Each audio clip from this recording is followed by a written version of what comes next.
Malappuram പെരുവള്ളൂരിൽ പേവിഷ vaccine എടുത്തിട്ടും പെൺകുട്ടി മരിച്ച സംഭവത്തിൽ കോഴിക്കോട് മെഡിക്കൽ കോളേജിലെ ചികിത്സയെക്കുറിച്ച് കൂടുതൽ പരാതികൾ ഉയരുന്നു.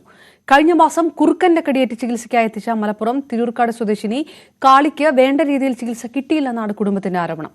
മാർച്ച് 24-ന് കാളി പേവിഷ ബാധയെ തുടർന്ന് മരിച്ചിരുന്നു. കാളിയുടെ പോസ്റ്റ്മോർട്ടം റിപ്പോർട്ട് കഴിഞ്ഞ ദിവസം മാത്രമാണ് കുടുംബത്തിന് ലഭിച്ചത്.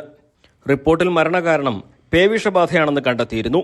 പേവിഷബാധ പരിശോധനയിൽ സ്ഥിരീകരിക്കുന്നതായും പോസ്റ്റ്മോർട്ടം റിപ്പോർട്ടിൽ പറയുന്നു. ചികിത്സാ പിഴവ് സംഭവിച്ചിട്ടുണ്ടോ എന്ന പരിശോധന വേണമെന്ന് മഞ്ചേരി മെഡിക്കൽ കോളേജിൽ നിന്നുള്ള പോസ്റ്റ്മോർട്ടം റിപ്പോർട്ടിൽ വ്യക്തമാക്കിയിട്ടുണ്ട്. കാളിയുടെ മുഖത്തായിരുന്നു കുറുക്കന്റെ കടിയേറ്റത്. ഗ്രേഡ് 3 വിഭാഗത്തിൽപ്പെട്ട ഗുരുതരമായ മുറിവുകളായിരുന്നു ഇവ.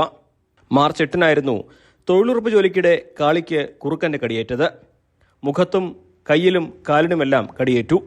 മഞ്ചേരി മെഡിക്കൽ കോളേജിൽ നിന്നും കോഴിക്കോട്ടേക്ക് കൊണ്ടുപോയി. ഒരാഴ്ച കോഴിക്കോട് മെഡിക്കൽ കോളേജിൽ ചികിത്സയിലായിരുന്നു. 15-ാം തീയതി ഡിസ്ചാർജ് ചെയ്തു. 22-ാം തീയതി ശാരീരിക ബുദ്ധിമുട്ടുകളെ തുടർന്ന് വീണ്ടും കോഴിക്കോട് മെഡിക്കൽ കോളേജിലേക്ക് തന്നെ കൊണ്ടുപോയി. എന്നാൽ മുമ്പ് പേവിഷബാധയ്ക്കുള്ള ചികിത്സ നൽകിയിട്ടുണ്ടോ എന്ന് കൃത്യമായി പരിശോധിച്ചിട്ടില്ലെന്നും ഹൃദയ സംബന്ധമായ പരിശോധന നടത്തി അന്ന് തന്നെ തിരിച്ചയക്കുകയായിരുന്നെന്നും കുടുംബം പറയുന്നു. 24-ന് കാളി മരണത്തിന് കീഴടങ്ങുകയും ചെയ്തു. ആദ്യം മുറിവ് തുന്നിക്കെട്ടിയതും രണ്ടാമത് പരിശോധനയ്ക്കെത്തിയപ്പോൾ റാബീസ് പരിശോധന കാര്യമായി നടത്തിയിട്ടില്ല എന്നതും ചികിത്സാ പിഴവുകളായിട്ടാണ് കുടുംബം കരുതുന്നത്. എൻ്റെ റിപ്പോർട്ട് നമുക്ക് കിട്ടിയപ്പോഴാണ് ഈ സ്റ്റിച്ചിനെ കുറിച്ചിട്ട് പറഞ്ഞിരുന്നു. കണ്ണിൻ്റെ ഇവിടെ ആഴത്തിലൊരു മുറി വന്നിരുന്നു, ഇവിടെ ഒരു മുറി ഉണ്ടായിരുന്നു. അപ്പോൾ അതിൽ സ്റ്റിച്ചിനെ കുറിച്ചിട്ടാണ് അവർ പറഞ്ഞത്. അങ്ങനെ ചെയ്യാൻ പാടില്ലായിരുന്നു എന്നുള്ളതാണ്. പിന്നെന്താ വെച്ചാൽ അവർ ഇത് നമുക്ക് പോസ്റ്റ്മോർട്ടം റിപ്പോർട്ട് അത് പോലീസ് സ്റ്റേഷനിലാണ് കിട്ടുക. അവിടെയാണ് കോപ്പി വരാം. നമ്മൾ ഡോക്ടേഴ്സിനോടൊന്നും നേരിട്ട് സംസാരിക്കാൻ പറ്റില്ലല്ലോ. ഇത് ഈ ചികിത്സാ പിഴവ് ഉണ്ടായെന്നാണോ കരുതുന്നത്? അങ്ങനെയാണ് വിചാരിക്കണം. അല്ലാതെ പിന്നെ ഒരു മാവിട്ട സ്ഥിതിക്ക് പിന്നെ അവർ പെട്ടെന്നൊന്നും ഒരാഴ്ച കൊണ്ട് മാവ് വെട്ടിയിട്ട് ഡിസ്ചാർജ് ചെയ്യാനൊന്നും പാടില്ലല്ലോ.